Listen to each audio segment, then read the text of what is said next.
Students, Mittal उच्च माध्यमिक विद्यालय की ऑनलाइन क्लासेस में आपका स्वागत है। सब अच्छे से हैं, आशा करते हैं सभी अच्छे से होंगे। कोरोना काल में सब अपना अपना ध्यान रखें। चलो, अपनी एक्सरसाइज 4 का रिवीजन हो रहा था।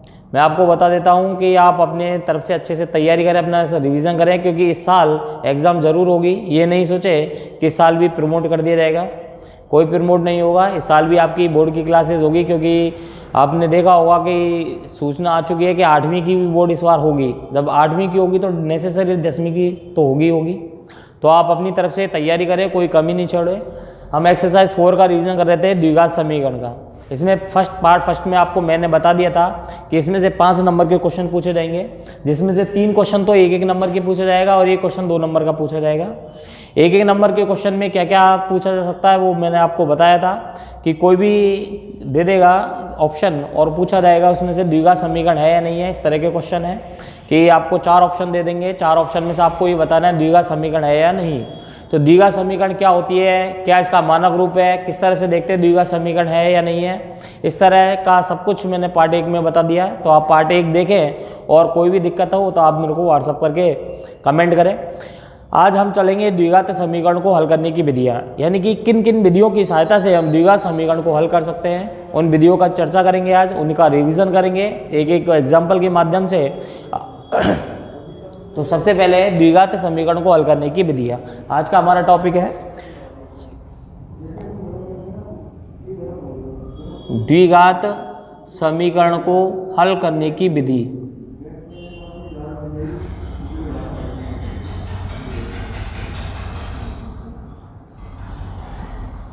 द्विघात समीकरण को 3 विधियों के माध्यम से हल किया जा सकता है।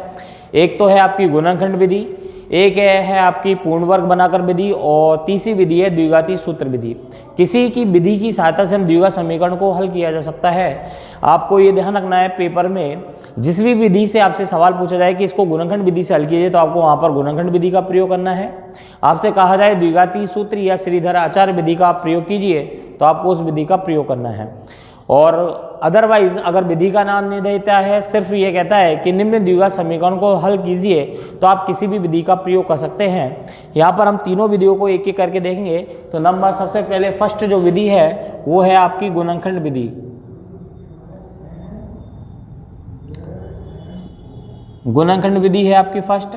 सेकंड विधि है आपकी पूर्ण वर्ग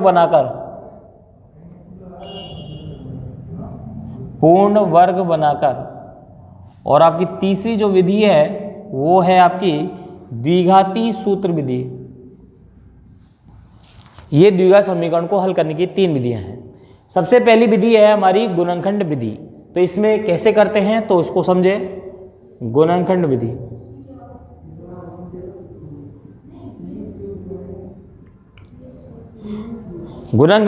गुणनखंड विधि से कैसे करेंगे तो देखिए, एक सवाल एग्जाम्पल के माध्यम से मैं समझाता हूं आपको। एग्जाम्पल ले लिया मैंने, एक 2x² - x - 6 को गुणनखंड विधि से हल कीजिए।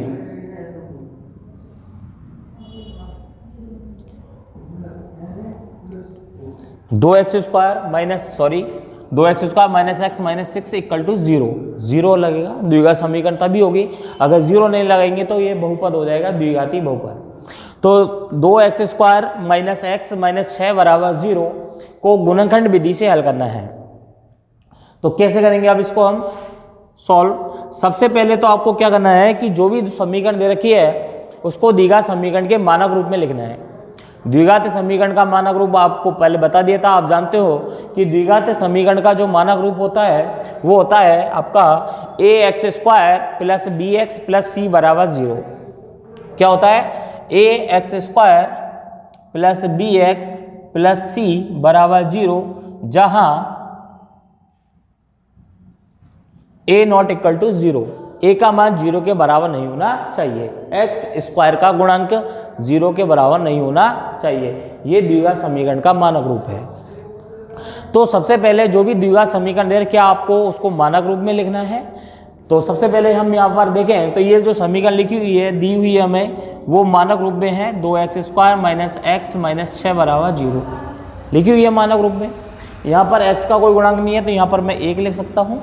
ठीक है, अब इसको कैसे हल करना है तो आप देखें, इस गुणांकन विधि में बीच वाले पद यानी जो बीच वाली संख्या है उसके टुकड़े किए जाते हैं, 2 टुकड़े किए जाते हैं, और वो टुकड़े इस प्रकार किए जाते हैं कि उनको दोनों टुकड़ों को आपस में गुणा करने पर प्रथम पद और अंतिम पद के गुणनफल के बराबर आ जाना चाहिए, और जोड़ने या घटाने पर किसी एक संक्रिया जो भी वह करना है उस पर बीच वाली संख्या जिसके हम टुकड़े कर रहे हैं वो आना चाहिए। जैसे 2x² की जगह 2x², माइनस की जगह माइनस, x की जगह x, और ये जो बीच में जो संख्या है इसको हम नहीं लिखेंगे, इसकी जगह कोष्ठक लगाएंगे, और माइनस की जगह माइनस, 6 की जगह 6, बराबर की जगह बराबर, 0 की जगह 0। अब इस कोष्ठक के अंदर हमको 2 टुकड़े जो करने हैं वो टुकड़े लिखने कौन से आएंगे, तो इस तरह से करने हैं कि दोनों टुकड़ों को गुणा करें तो कितना आना चाहिए, तो फर्स्ट और लास्ट के गुणनफल के बराबर। फर्स्ट का जो गुणांक है 2 और लास्ट वाले का गुणांक है 6। चिन्ह को अभी छोड़ दो, चिन्ह को बिल्कुल मत देखो, आप अपना आप चिन्ह सही हो जाएगा। 6 दूनी 12, क्या होना चाहिए 12, यानी कि ऐसे 2 टुकड़े जिनको गुणा करें तो क्या जाए 12 आ जाए। और अब यहाँ पर देखना जोड़ने पर या घटाने पर, तो ये चिन्ह किसका है, माइनस का है यहाँ पर, इसका मतलब घटाने पर। घटाने पर कितना आना चाहिए, जिसके आप टुकड़े कर रहे हैं, टुकड़े हम किसके कर रहे हैं 1 के, तो 1 आना चाहिए।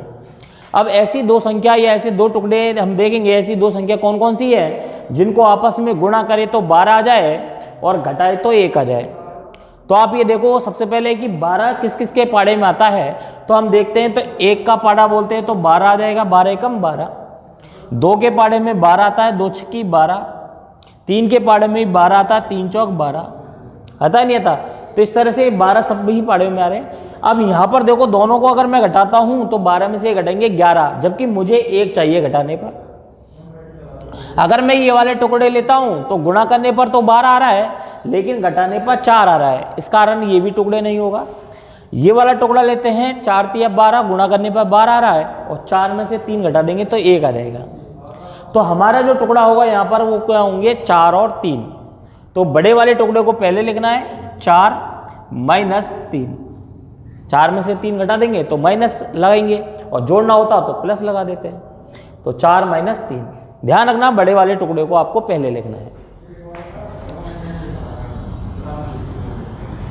यहां तो कोई समस्या किसी को, ठीक है। इसके बाद अब इस x का इन दोनों टुकड़ों से आपको गुणा करना है, तो 2x² माइनस x को 4 से गुणा करेंगे -4x, माइनस x को -3 से गुणा करेंगे +3x, -6 = 0। अब 4 पद हो गए, 1 2 3 4 टर्म्स हो गई। आपको 2 टर्म्स, शुरू की 2 टर्म से कॉमन लेना है, लास्ट की 2 में से कॉमन लेना है। तो शुरू की 2 में से देखो कॉमन क्या रहा है, कॉमन का मतलब होता है दोनों में भाग किसका जा रहा है। तो आप देखो 2 का भाग दोनों में जा रहा है और x दोनों में है, तो 2x इसमें से कॉमन आ जाएगा। जो कॉमन लाता है उसका हम भाग लगाते हैं, तो 2x² में 2x का भाग लाएंगे तो 2 से 2 कट जाएगा, x² में x का भाग देंगे तो बचेगा x, माइनस की जगह माइनस। 4x में से 2x का भाग देंगे, तो 4x में जब 2x का भाग देंगे तो कितनी बार जाएगा 2 बार, कोष्ठक 1। इन दोनों में से कॉमन लेना है, इन दोनों में किसका भाग जा रहा है, तो 3 का भाग दोनों में जा रहा है, इसलिए आप यहाँ पर 3 कॉमन लेंगे। 3 किसका लें, प्लस या माइनस का। तो आप ये देखना आगे वाला चिन्ह, यहाँ पर चिन्ह देखना है किसका है, प्लस का है तो आपको प्लस कॉमन लेना है, और माइनस का है तो माइनस कॉमन लेना है। तो यहाँ पर प्लस का 3 है तो +3 कॉमन ले लेते हैं, तो क्या बचेगा 3x में 3 का भाग देंगे x, माइनस 6 में 3 का भाग देंगे, 3 दूनी 6 = 0। ये वाला कोष्ठक x - 2 और ये वाला कोष्ठक भी x - 2, ये दोनों कोष्ठक हमेशा एक जैसा आएगा, समान आएगा। अगर यहाँ तक एक जैसा आ रहा है इसका मतलब आपने जो किया है बिल्कुल सही किया है, अन्यथा गलत हो गया है, आपको चेक करना है। तो यहाँ पर ये दोनों कोष्ठक एक जैसे आएंगे, ध्यान रखें। x - 2 दोनों में से कॉमन आ जाएगा, अब तो आपका बचेगा यहाँ से 2x + 3 = 0 हो गया। अब ये 2 कोष्ठक, दोनों कोष्ठकों जो गुणा है वो 0 के बराबर, यानी कि या तो ये वाला 0 होगा, क्योंकि ये 0 होगा, जब 0 को 2x + 3 से गुणा करेंगे तो 0 आ जाएगा, या 2x + 3 वाला 0 होगा। तो अगर ये 0 होगा तो इसको x - 2 से गुणा करेंगे तो 0 आ जाएगा। तो या तो ये 0 के बराबर है या फिर ये 0 के बराबर है, तो दोनों को एक एक करके करेंगे, या तो x माइनस 2 बराबर 0 या 2x प्लस 3 बराबर 0। यहां से x का मान निकालेंगे तो x बराबर इस 2 को उधर ट्रांसफर कर देंगे तो 0 प्लस 2, तो x बराबर आ जाएगा 2 में 0 जोड़ेंगे 2, तो ये हो गया x बराबर 2। एक आंसर हो गया, एक मूल हो गया। यहां से निकालें x का मान तो 2x बराबर 3 प्लस का उधर जाएगा, किसका हो जाएगा माइनस का, 0 लिखने की जरूरत नहीं है, -3। x बराबर x का मान निकालना है, 2 गुणा में है तो गुणा वाले का पक्षांतर भाग में होता है, तो 2 का भाग लगा देंगे -3/2। तो x के 2 मान आ गए, x बराबर 2 और x बराबर -3/2। ये x के जो मान है वो द्विघात समीकरण के मूल अथवा हल कहलाते हैं। क्या कहलाते हैं? मूल अथवा हल। तो द्विघात समीकरण जो हमारी है उसके मूल अथवा हल कौन कौन से हैं? तो उसके मूल अथवा हल है 2, -3/2। ठीक है। और द्विघात बहुपद में ये x के मानों को ही क्या कहता है? हम शून्य कहा था हमने। तो द्विघात बहुपद में x के मान शून्य कहलाते हैं, जबकि द्विघात समीकरण में x के मान क्या कहलाते हैं? मूल अथवा हल कहलाते हैं। तो द्विघात समीकरण में आपको पहले भी बता दिया था जब द्विघात बहुपद पढ़ाया था कि जितनी घात का बहुपद होता है उसके अधिकतम उतने ही शून्य होते हैं। 2 घात का बहुपद है तो अधिकतम 2 शून्य होंगे, 3 घात का बहुपद है तो अधिकतम 3 शून्य होंगे। इसी प्रकार यहाँ पर है कि द्विघात समीकरण 2 घात की समीकरण होती है तो इसमें जो अधिकतम मूल होंगे 2 और -3/2। वो गुणनखंड विधि के द्वारा अगर हल करना है तो इस प्रकार से किया जाता है। आपको कोई समस्या हो इस गुणनखंड विधि में तो आप बताएं, कहीं भी जो भी समस्या हो आप इसके सवालों की प्रैक्टिस करें। गुणनखंड विधि से आपकी एक्सरसाइज में जो भी सवाल दे रहे हैं कि आप उनको निकालें, और अगर किसी भी सवाल में कोई समस्या हो तो आप मुझे कमेंट करें। और ये ध्यान रखें, आप हर विद्यार्थी को कमेंट जरूर करना है जिससे हमें पता चले कि आप देख रहे हो नहीं देख रहे, और उसके वीडियो के संदर्भ में जो भी आपका फीडबैक है जैसा भी है आपको उसको कमेंट करना है। आपकी जो भी समस्या है उसको आपको कमेंट करना है जिससे हम उस समस्या को यहाँ पर आपको बता सकें और आपकी समस्या को दूर किया जा सके। इसीलिए आपकी ये क्लास चलाई जा रही है ऑनलाइन हमारी पूर्ण वर्ग बनाकर। तो पूर्ण वर्ग विधि से कैसे द्विघात समीकरण को हल करना है ये इस पर देखते हैं। पूर्ण वर्ग विधि, पूर्ण वर्ग बनाकर सेकंड मेथड है आपका द्विघात समीकरण को हल करने की विधि में। तो जैसे क्वेश्चन है आपका वही 2x² -x -6 = 0 को पूर्ण वर्ग बनाकर हल कीजिए। पूर्ण वर्ग बनाकर हल करना है।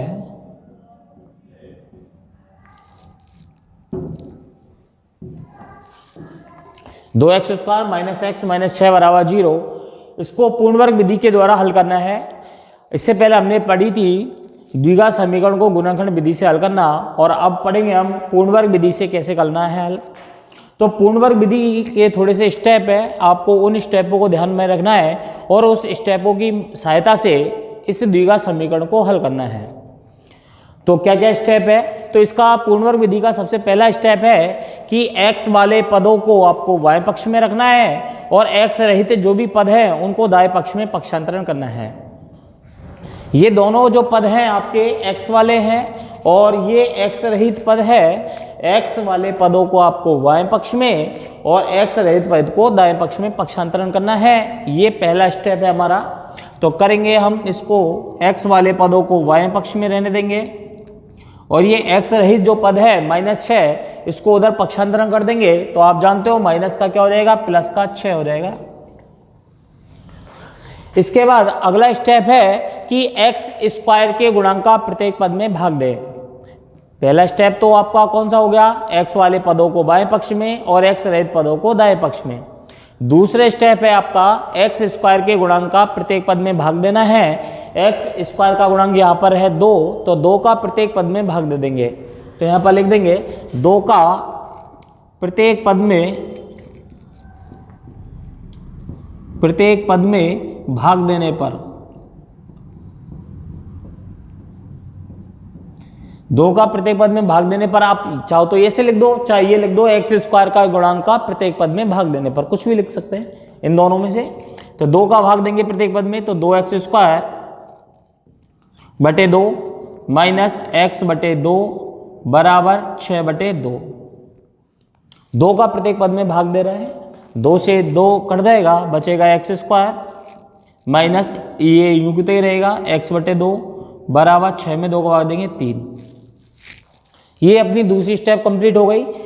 तीसरा स्टेप है इसमें x के गुणांक के आधे का वर्ग दोनों पक्षों में जोड़ना है।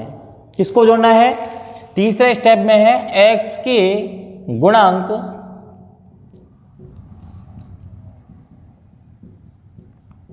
के आधे का वर्ग दोनों पक्षों में जोड़े। ये तीसरा स्टेप है अपना। x के गुणांक के आधे का वर्ग आपको दोनों पक्षों में जोड़ना है। तो सबसे पहले हम यहां पर ये देखेंगे कि x का गुणांक कौन सा है। तो ये तो x² है, x का गुणांक। अब गुणांक क्या होता है आप जानते हो भली भांति कि किसी भी चर का गुणांक वह चर जिस संख्या से गुणा होता है वह उस चर का गुणांक कहलाता है। कोई भी चर जिस संख्या से गुणा होता है वह उस चर का गुणांक कहलाता है। तो यहाँ पर जो x है इसका गुणांक है आपका -1/2। ऊपर अंश में 1 है लिख सकते हैं हम, और नीचे हर में है 2, तो इस x का गुणांक हो गया -1/2। तो x का गुणांक हो गया आपका -1/2। आप माइनस को छोड़ दें, यहाँ पर कोई दिक्कत नहीं है, बाकी का गुणांक तो -1/2 होगा x का, लेकिन यहाँ पर माइनस को छोड़ सकते हैं हम केवल 1/2। क्यों? क्योंकि यहाँ पर आगे जाके हमको क्या करना है, वर्ग करना है। और आप जानते हो प्लस का वर्ग करेंगे तो भी प्लस आएगा, और माइनस का वर्ग करेंगे तो भी प्लस आएगा। तो चाहो तो आप यहाँ पर -1/2 नहीं लिख के 1/2 भी कर सकते हैं। तो x के गुणांक को मैं अभी केवल ले रहा हूं 1/2, ये x का गुणांक हो गया। अब इसका आधा करना है। आधे के लिए आप जानते हो 2 का भाग लगाते हैं, तो ये आधे में के लिए 2 और आ जाएगा यहाँ पर, तो कितना हो गया 1/2 दूनी 4। ये इसका आधा हो गया। अब इस आधे का आगे करना है आपको वर्ग। आधे का क्या करना है, वर्ग करना है। तो 1 का वर्ग हो गया आपका 1 और 4 का वर्ग हो गया 16, तो आधे का वर्ग हो गया 1/16। तो यहाँ पर जो x के गुणांक के आधे का वर्ग कितना हुआ, 1/16 हुआ, जिसको आपको दोनों पक्षों में जोड़ना है। तो दोनों पक्षों में इसको जोड़ देंगे, तो x² माइनस x/2 प्लस 1/16 बराबर 3 प्लस 1/16। दोनों पक्षों में जोड़ दिया।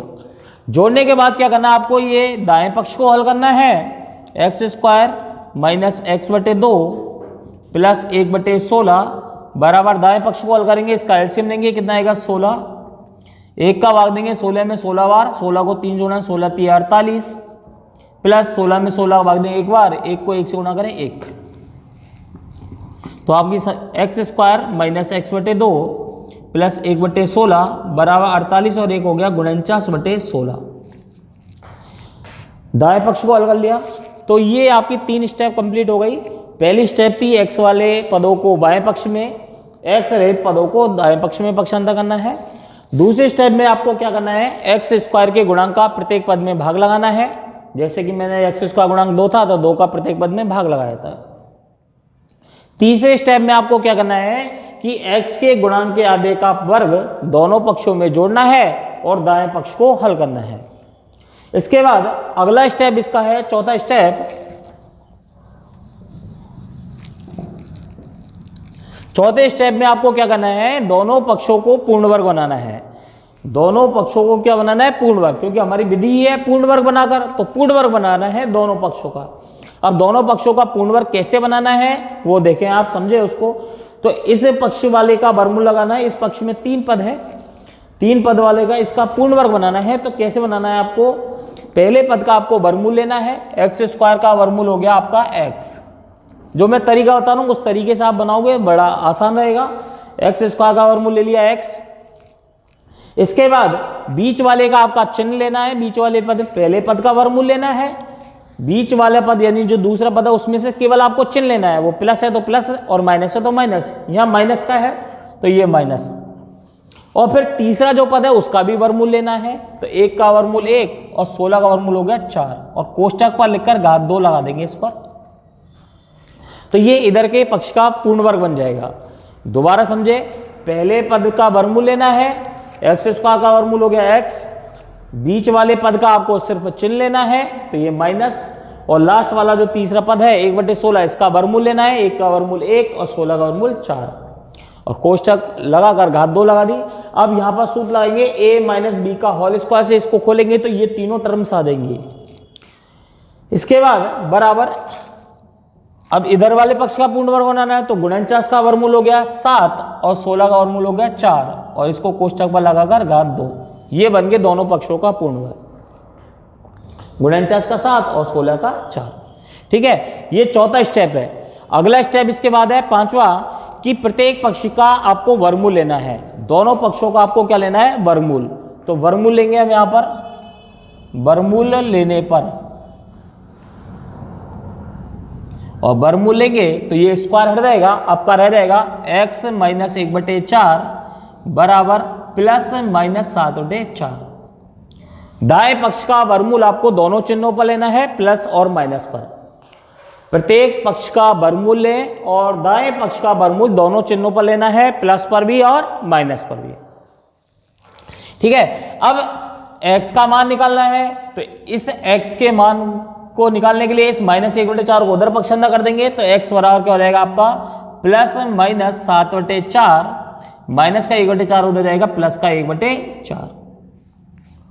ठीक है, x का मान निकालना है तो इस 7/4 के आगे दो चिन्ह, एक बार प्लस और एक बार माइनस, तो एक बार प्लस लेकर समीकरण का मूल निकालेंगे और एक बार माइनस लेकर समीकरण का मूल। तो पहले प्लस चिन्ह लेते हैं, प्लस चिन्ह लेने पर तो x बराबर आपका हो जाएगा प्लस का 7/4 लेंगे, प्लस का 1/4, इसका एलसीएम लेंगे तो x बराबर हो जाएगा आपका 4 एलसीएम, 4 में 4 का भाग देंगे एक बार, 1 को 7 से गुणा करें 7, प्लस 4 में 4 का भाग देंगे एक बार, 1 को 1 से गुणा करें 1, x बराबर हो गया 7 और 1 8/4, और 8 में 4 का भाग देंगे तो आएगा आपका 2। तो एक मूल तो हो जाएगा आपका x बराबर 2। दूसरा मूल निकालने के लिए चिन्ह लेंगे हम माइनस का आपकी बार, तो x बराबर हो जाएगा आपका माइनस का 7/4 प्लस 1/4, एलसीएम लेंगे इसका 4 एलसीएम आ जाएगा। आप डायरेक्ट भी कर सकते हो, आप जानते हो कि हर अगर समान होते हैं तो अंशों को डायरेक्ट संक्रिय कर देते हैं, जोड़ की या बाकी की, लेकिन कब, जब हर समान हो। लेकिन जब हर समान नहीं है तो आपको एलसीएम लेना ही पड़ेगा। तो यहाँ पर मैंने एलसीएम नहीं लेना चाहूँ तो डायरेक्ट भी कर सकता हूँ, लेकिन मैं एलसीएम कर रहा हूँ। 4 में 4 का भाग दें एक बार, 1 को -7 से गुणा -7, 4 में 4 का भाग दें एक बार, 1 को 1 से गुणा करें 1, x बराबर -7 है, प्लस का 1 है, -7 में से प्लस का 1 घटाएंगे तो बचेगा माइनस का 6/4, और -6 में जब 4 का भाग देंगे तो 2 से कट रहा है, यहाँ पर 2 का भाग जा रहा है तो 2 3 6 और 2 दूनी 4। तो ये समीकरण का दूसरा मूल हो गया आपका x बराबर -3/2। तो ये दिया समीकरण जो है 2x² - x - 6 जो पूर्णवर्ग विधि से की है हमने, तो उसमें x के दो मूल आए हैं, एक तो x बराबर 2 और एक x बराबर -3/2। तो ये पूर्णवर्ग विधि में आपको स्टेपें याद होनी चाहिए, उसी स्टेप के माध्यम से आप एक एक स्टेप को हल करते रहें और आपका सॉल्यूशन हो जाएगा। तो आप स्टेपों को ध्यान रखें। एक बार मैं फिर दोबारा पूरी स्टेपों को आपको रिपीट कर रहा हूँ। सबसे पहला स्टेप है यहाँ पर x वाले पदों को आपको बाएं पक्ष में रखना है और x रहित पद को दाएं पक्ष में पक्षांतर करना है। दूसरा स्टेप है आपका कि x² के गुणांक का प्रत्येक पद में भाग देना है। x² का जो भी गुणांक है आपका 2 है तो 2 का भाग लगाना है, x² का गुणांक अगर 3 है तो 3 का भाग लगाना है, x² गुणांक 7 है तो 7 का भाग लगाना है। तीसरा स्टेप है आपका x के गुणांक के आधे का वर्ग दोनों पक्षों में जोड़ना है। x के गुणांक के आधे का वर्ग दोनों पक्षों में जोड़ना है। इसके बाद और जोड़ने के बाद दाएं पक्ष को आपको हल करना है, ये दाएं पक्ष को हल करना है। इसके बाद चौथा स्टेप है आपका दोनों पक्षों को आपको पूर्ण वर्ग बनाना है। दोनों पक्षों को LHS को और RHS को यानी बाएं को और दाएं को दोनों पक्षों को पूर्ण वर्ग बनाना है। इसके बाद अगला स्टेप है पांचवा कि दोनों पक्षों का यानी प्रत्येक पक्ष का आपको वर्गमूल लेना है और दाएं पक्ष का जो वर्गमूल है वो दोनों चिन्हों पर लेना है, प्लस पर और माइनस पर। वर्गमूल लेने के बाद आपका लास्ट स्टेप है प्रत्येक चिन्ह पर प्लस पर और माइनस पर यानी प्रत्येक चिन्ह पर आपको समीकरण का मूल ज्ञात करना है। और इस तरह से आपको पूर्ण वर्ग विधि से सवाल हल करना है। ध्यान रखें, पूर्ण वर्ग विधि से आपको तभी करना है जब पेपर में सवाल अगर साफ साफ विधि का नाम दिया जाए कि पूर्ण वर्ग विधि से हल कीजिए तो ही करना है, क्योंकि थोड़ी सी लंबी विधि है ये। आप चाहो तो गुणनखंड विधि से कर सकते हैं, लेकिन अगर प्रश्न में पूर्ण वर्ग विधि नाम दे दिया तो आपको पूर्ण वर्ग विधि से ही करना पड़ेगा। तो आपको पूर्ण वर्ग विधि आनी चाहिए और ये सवाल तभी होगा जब इसकी सारी स्टेपें आपको याद होंगी। तो एक्सरसाइज में इस पूर्ण वर्ग विधि से संबंधित सवाल जो भी हैं आप उनको निकालें। पूर्ण विश्वास है कि ये सारे सवाल आपसे हो जाएंगे। फिर भी अगर किसी सवाल में या कहीं भी आपको कोई तरह की समस्या आवे तो आप हमें कमेंट करें, कमेंट जरूर करें। उससे आपको पता चलेगा या हमें पता चलेगा कि आपको कहाँ समस्या आ रही है और उस समस्या को यहाँ पर हम दूर करेंगे आपकी को। तो इसके बाद नेक्स्ट जो विधि है द्विघात समीकरण को हल करने की, हमारी तीसरी विधि द्विघाती सूत्र या श्रीधर आचार्य विधि। इस विधि से द्विघात समीकरण को कैसे हल किया जाता है कैसे नहीं, तो वो हम आगे की क्लास में अध्ययन करेंगे द्विघाती सूत्र विधि का। आज यहीं तक हम करेंगे पूर्ण वर्ग विधि से। तो इनको निकालें, ठीक है। गुड बाय बच्चों।